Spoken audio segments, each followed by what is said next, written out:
ربنا ما يعين. انا يا جماعه قلت لكم من الاول يا جماعه انا عندي استقاله جماعيه ما حدش ليه يسمع الكلام. خليهم بقى يستقروا 101 واركان. يا ترى مين فينا اللي عليه الدور؟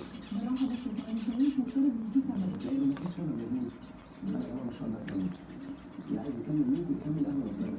انا هروح اقدم استقاله. هتيجي معايا؟ اوكي انا هروح واحد. بس عشان انا كنت بعدين كمان يعني عايز اعمل كل فلوس منكم.